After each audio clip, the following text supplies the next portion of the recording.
gars yi noo ngi nii ci biir kër ñoom Iliman Ndiaye biir papay kër Iliman Ndiaye papaam fii la juddoo Iliman Ndiaye agsi na fi dem waaye li ma gën a neex ci agsi bi ma fi agsi man Aladji Malick kii bi mooy biir kër gi damaa fekk ñu tabax fa jàkk ci biir kër gi mooy image yi nga xam ne maa ngi leen koy proposé kon dañuy àndandoo ñun ñëpp rek ñu suivre ki nga xam ne lenn la ci papay kii di Iliman Ndiaye waxtaan wu am solo woo xam ne am nañ ko ngir yéen mbokk internet yi nga xam ne yéen a safoo di ñu suivre ndax ñun kat nee naa leen télévision bi daanaka lu muy liggéey yéen a tax kon ñu àndandoo dugg ci biir gars yi ngeen abonné ci chaîne bi. salaamaaleykum mbokki internet yi nga xam ne yéen ñuy suivre ñu ngi leen di nuyu di leen ziar ñëw fii nga xam ne nag moo nekk kër ñoom Iliman Ndiaye di kër gi nga xam ne papaam fi la defee ak ndawam ñu ñëw nag daal di ñëw ci ki nga xam ne mooy frère papaam nga xam ne ñoo bokk lépp quoi Iliman nekk jàmbaar joo xam ne ci biir Sénégal wax dëgg yàlla siggil na deru Sénégal ba ñëpp ñi nga xam ne ñu ngi nekk ci biir réew mi am nañ maanaam yéene toog wax ak moom kon bu ñu amee chance toog ak ki nga xam ne mooy kenn ci ay kilifaam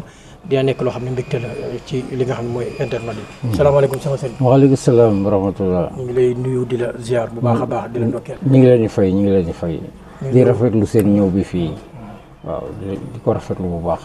ñu ñëw fii nga xam ne nag moo nekk nu ko waxate koñ ba.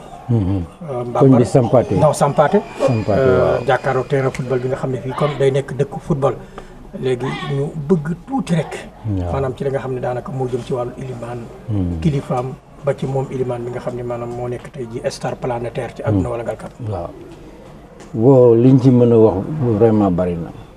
Iliman papaam fii la juddoo fii la yaroo fii la màggee ba ni mu fi jógee dem Ndakaaru quelques années après mu jóge fi dem bitim réew man may magam xam ci moom lu bari parce que presque ñun ñaara fi jógee ndoo dem bitim réew ma njëkk koo ñibbisi aussi waaw mu doonoon ko nga xamante ne moom papa ji football sax intéressé wu ko woon il était dans l'art dans la musique waaw il était dans l'art dans la musique il faisait des démonstrations de danse tout ça la inspiration boobu la amoon ba souvent je l'accompagnais même à Dakar pour des festivités à la foire internationale de Dakar et souvent dans des soirées où il était vraiment énuméré dañ ko ci daan fay sax parce que il le faisait tellement bien que ci loolu la doon yëngatu ba ni mu fi jógee dem en Europe fii nag bi mu fi nekkee vraiment l'éducation était stricte parce que paa bi moom mayu ñu woon dara jàng tëdd sant la leneen du la liggéey loo di la si bien que il était un grand entrepreneur yore entreprise menuiserie bu mag a mag a mag il voyageait partout dans le monde mais famille am moom mosu leen a bàyyi ñuy traîner mosu leen a bàyyi dafa leen éduquer naa hier sax dans une interview le père d'Iliman l'a dit donc li ma mën a wax dans un premier temps loolu la éducation la ñu paa bi joxoon moom it bi mu demee bitim réew ba Iliman juddu fa à Reims en France mu wëlbatu ko defaat ci moom éducation boobu parce que ñëpp gis nañu dans des vidéos à l'âge de 3 ans il entraînait Iliman durement jox ko éducation bi Iliman yor tey waaw donc ñun ñi nga xamante ne ñun ñooy frère papaam ñun lii bettuñu bu doon Iliman ci tey jii ñëpp gis tamit di doon ci ñeneen ñi parce que ñun aussi suñuy doom noonu lañ leen éduquer waaw ci la dugal Iliman école de football depuis Reims jógee fa à Marseille ba bi mu commencé am carrière footballistique bi mu am tey waaw ñun ça ne surprend pas ba tax na vraiment man je suis presque la principale personne bu nga xamante ne j'ai naa benn influence ci carrière Iliman parce que tout le temps quand on était en contact je lui disais que si tu veux que le Sénégal t'appelle yow yaa war a def devoir boobu yow yaa war a rayante bi ñuy waaj a dem coupe du monde defe naa ne Aliou Cissé benn yoon la ko fi convoqué ba mu ko convoqué il ne le faisait pas jouer man maa wéet ak moom ci biir néeg à Dakar à Cambérène papaam ne ma il faut le conseiller ma ne ko Iliman ma ne ko si tu veux jouer en équipe nationale boo delloo en Angleterre il faut marquer des buts bon en ce moment il était à Sheffield United. Exactement il était à Sheffield United ma ne ko il faudra marquer des buts même si l'entraîneur ne t'appelle pas c'est le peuple sénégalais qui va te réclamer mu ne ma ne ko woy en ce moment Iliman était à 6 buts Il était à 6 buts dès son retour en Angleterre. Avant que la compétition internationale qui était le mondial commence, Iliman s'est retrouvé avec 13 buts. Et sur ma page Facebook, je parlais d'Iliman. Et vraiment, j'étais suivi. Je disais que Iliman devait partir parmi les 26 convoqués. Nini di ma tontu naan ma quel 26 les 11 titulaires. Parce que boobu temps ñëpp ngi commencé di ko suivre. Man, je suis un de ses principaux conseillers. Même son père, il me respecte. Hier, son arrivée ici à la maison, c'est moi qui a tout organisé. Tout organisé. Jusqu'à le faire rentrer à la maison. Hier. C'est moi qui a tout organisé.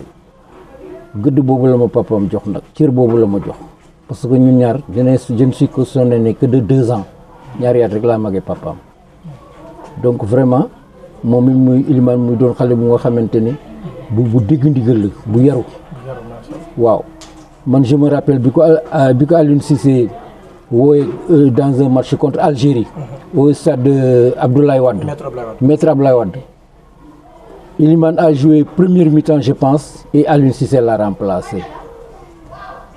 Moi, je suis quitté ici, je suis parti à l'hôtel Radisson, où je l'ai rencontré là-bas. Quand je suis venu à table, je me suis dit, papa, vraiment, je me suis quoi. Je me suis dit, non, pourquoi il m'a remplacé? Pourquoi? Je me suis dit, non, ne t'en fais pas. Ne t'en fais pas. Même s'il te demande de jouer 2 minutes, il faut jouer. C'est à toi de prouver. Il y a des jours qu'on a fait rentrer dans un terrain à 2 minutes de la fin et ils ont fait le résultat. Oui, il ne faut jamais montrer ta colère à un entraîneur. Moi, j'ai joué au football ici à Thiès. La Dior, j'ai joué à l'OTEC, Etix de Mboro. Ah, je connais les Falouba. Tout ça, je les connais. Même le père de Pape Matar Sarr. C'était notre gardien, avec Père Yad qui est à Grand Caisse, Lucien Préra qui est mort là. Il était notre entraîneur. Donc je connais un peu bien le football, si bien que je n'ai pas fait une grande carrière, mais j'ai joué les navetans, tout ça. Donc je lui disais qu'il faut jouer. Même si on te donne 2 minutes, il faut rentrer, tu fais ton devoir et puis tu sors. Ne te plains pas. Il m'a dit, ah bon? J'ai dit oui. Et c'est dans ces conditions que Iliman rentrait dans un terrain sans faire de bruit. Dès le retour du mondial aussi, il est venu, on s'est rencontrés, on a causé. Bon, il commençait à comprendre les réalités du pays. Que tu ne peux pas tout faire à la place de tout le monde. Ouais.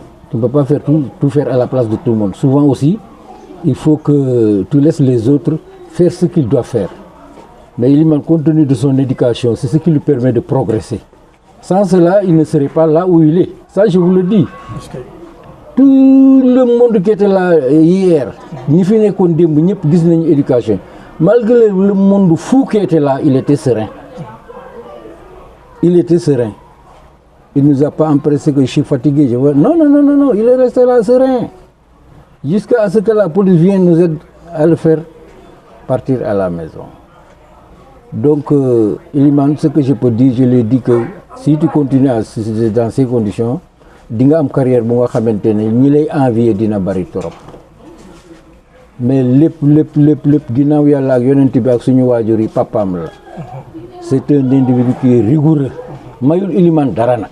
mayu ko dara. Parce que lii mu def Iliman ba ñu njëkkee ñëw Sénégal fii dama dem seeti papaam à Cambérène mu ne ma j'ai amené mon fils pour que mu xam la famille. Il faut qu'on les apprend à donner aussi. loolu la ma njëkk a wax mu ne ma dama indi sama doom fii ci Sénégal pour que mu xam famille bi en dehors de cela l'apprendre à s'entraider, aider les gens aussi. Parce que nit ki rek mënul ne rek yow rek ak sa déedéet, il faut aider les. C'est dans ce contexte son papa est en train de faire des dons depuis Dakar, dans les centres hospitaliers, dans les écoles. Si tu rentres sur YouTube, tu le vois. Man ku ko ci jàppale la, ku ko ci pousser la. Lu muy def daf ma koy wax. Donc vraiment aujourd'hui ma ne ko loolu rek moo koy jëmale kanam. On a un autre projet sur les daara ici à Thiès les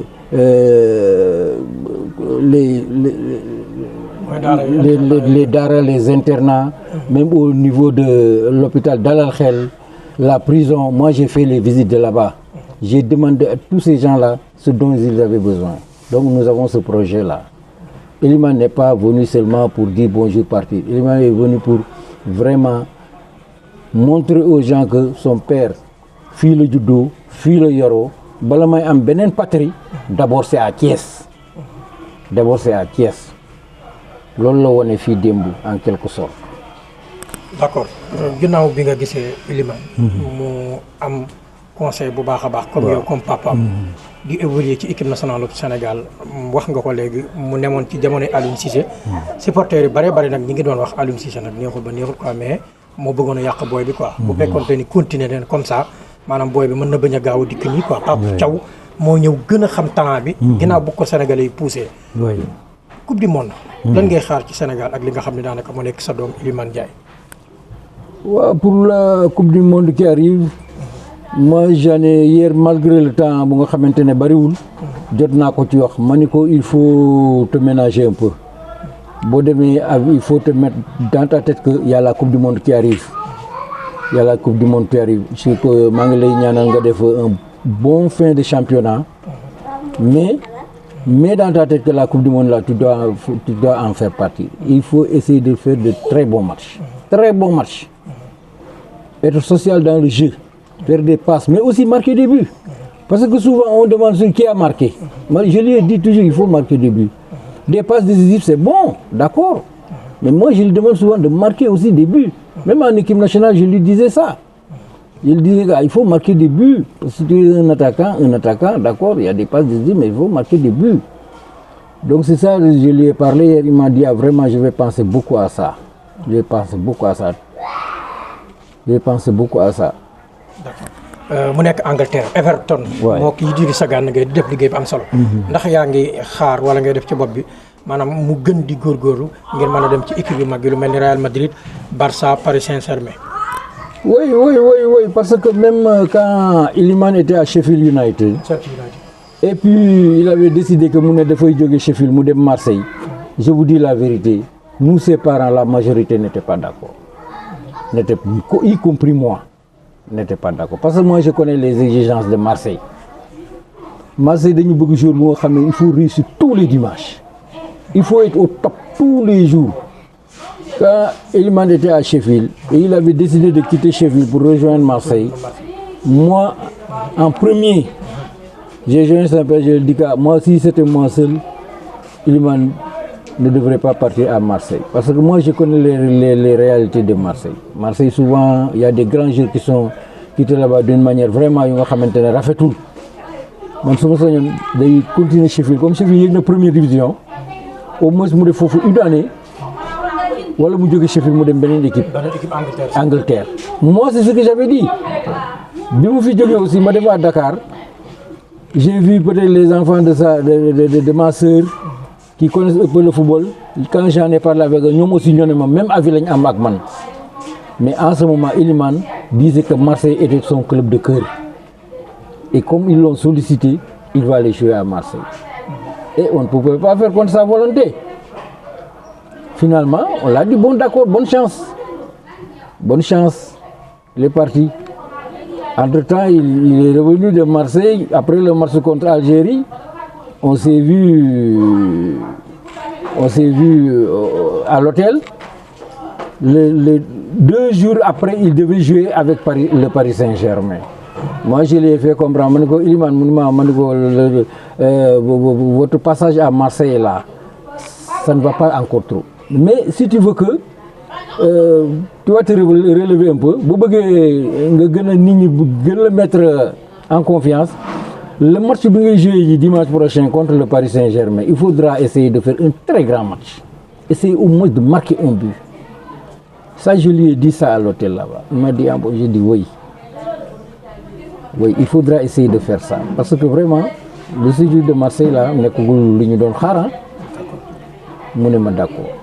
Mais malheureusement, quand il est parti dans ce match-là, je pense très bien, il a même été remplaçant.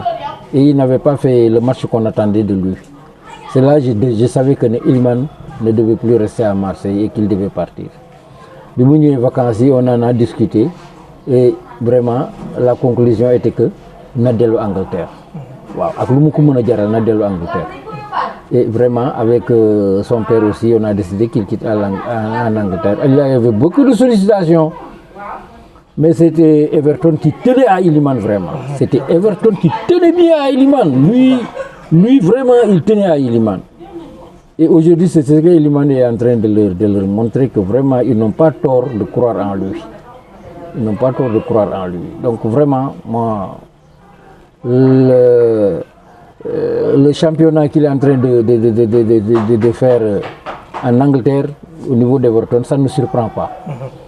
Et dans cette équipe, il a un aîné qui est Idrissa Gana Gueye, qui lui, avant, il habitait à Cambérène. Donc, étant très jeune, Iliman connaissait un peu Idrissa, si bien qu'après, il a déménagé. Il est son conseiller dans l'équipe. Il l'aide aussi sur beaucoup de choses. Iliman aussi, comme je vous l'ai dit, c'est un enfant qui a de l'écoute et qui comprend très vite. Waouh! Il a de l'écoute et il comprend très vite. D'accord, kon mu nekk leeral yu am solo yoo xam ne andil nga ñu ko. Mais ndax social bi nga xam ne mi ngi koy def papam est-ce que mi ngi ciy def lu bëree bëri Thiès ngeen ànd ko quoi? Bon, au niveau de Thiès, comme je vous l'ai dit, parce que papam bi mu ñibbisee léegi il résidait à Dakar. Il résidait à Dakar. Moi, on se voit souvent, il me dit que grand dama bëgg dimbali sama dëkk bi Thiès, dama bëgg def lii, dama bëgg def lii.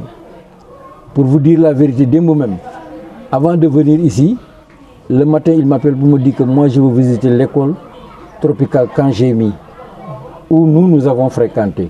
Je veux aller visiter là-bas. Donc, si tu pouvais aller voir le directeur, je passerai là-bas avec Iliman pour lui montrer que c'est ici que j'ai fréquenté, Fila Djangé. Si après, il y a quelque chose à faire pour l'école, moi, je vais m'engager à le faire. Et dans ce contexte, moi, je suis allé voir le directeur de l'école du camp tropical GMI, Emery Diop, M. Tchandoum, et je lui ai passé mon téléphone, parler avec le père de Iliman. Et il a confié la même chose. Mais en ce moment, l'école était en grève. Et le directeur, M. Tchandoum, l'a dit qu'il s'apprêtait à partir à la pharmacie parce que sa femme, malgré tout, il était disponible de l'attendre. C'est là maintenant, il lui a dit que comme vous n'avez pas assez de temps, on va remettre ça. Même si Iliman rentre, moi je vais me décider à venir à l'école et puis on va voir qu'est-ce qu'on peut faire. Maintenant, il a quitté Dakar, il vient résider bientôt à Thiès, au quartier Kermassamba Gueye. Et c'est là maintenant, il pourra tout ce qu'il veut de cette région en matière de social, dina ko def.